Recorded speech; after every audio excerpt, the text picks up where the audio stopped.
به نام خداوند بخشنده و مهربان. همونطور که شما خودتان هم گفتید، با وجود این همه محبوبیت حزب ما وقتی که 2% حتی کمتر از 2% اعلام کردن، طبیعی است که این رو هیچ کس قبول نخواهد کرد و نهضت اسلامی تاجیکستان هم این نتیجه رو نتیجه واقعی نمیدونه.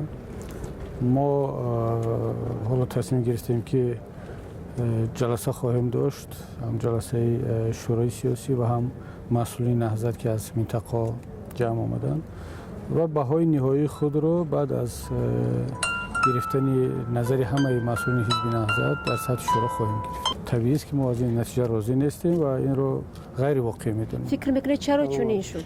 مثلا این کاری همون نهادهایی بود که مثلا یک برنامه آنتی نهضت داشتن و به هدفشان رسیدن یا چیزی دیگر؟ البته تلاش میکردن نشان بدن که اون برنامه به نتیجه رسیده است، ولی من فکر میکنم که این برنامه به نتیجه نرسید، چون که از این گونه انتخابات پرتقلب ملت باخت است پیش از همه و این بر ضرر خود حکومت انجام می شود، چون من نمیخواستم که حکومت جمهوری تاجیکستان مورد تنقید قرار بگیرد.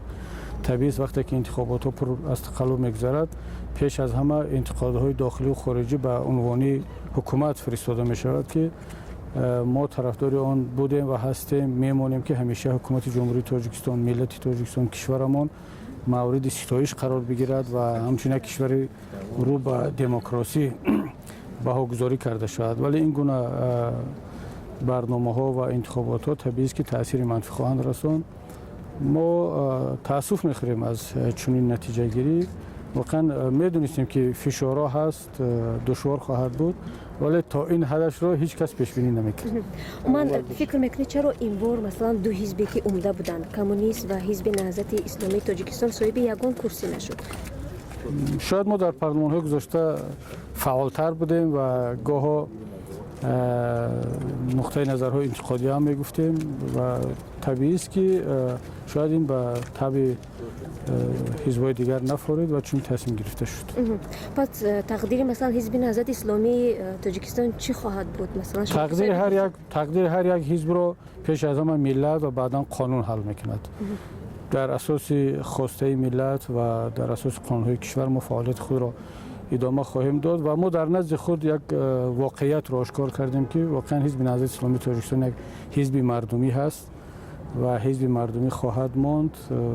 ما پیش خداوند و پیش ملت صاف هستیم، مسئولیت خود را انجام دادیم، در آینده هم انجام خواهیم داد. یعنی به معنای بسته شدن حزب نیست؟ نه، من فکر نمی‌کنم که این به معنای بسته شدن حزب باشد، چون که هیچ دلیلی برای بستن حزب نهضت اسلامی تاجیکستان وجود ندارد و برای بستن یک حزب سیاسی باید دلیل‌های کافی وجود داشته باشد. حزب نهضت اسلامی تاجیکستان در طول فعالیتش نه تنها به کسی دلیل نداده است، بلکه خود را همچون یک حزب معتدل قانون محور معرفی کرده است و تمام جهان و جامعه داخلی کشور هم این را اعتراف میکنه. یعنی شما چه کار خواهید کرد؟ همچنان رهبری حزب خواهید ماند یا که اگر نقشه های دیگه هم دارید؟ ما در حزب نهضت اسلامی تاجیکستان هیچگاه تصمیم های خود را در زمینه احساسات نمیگیریم.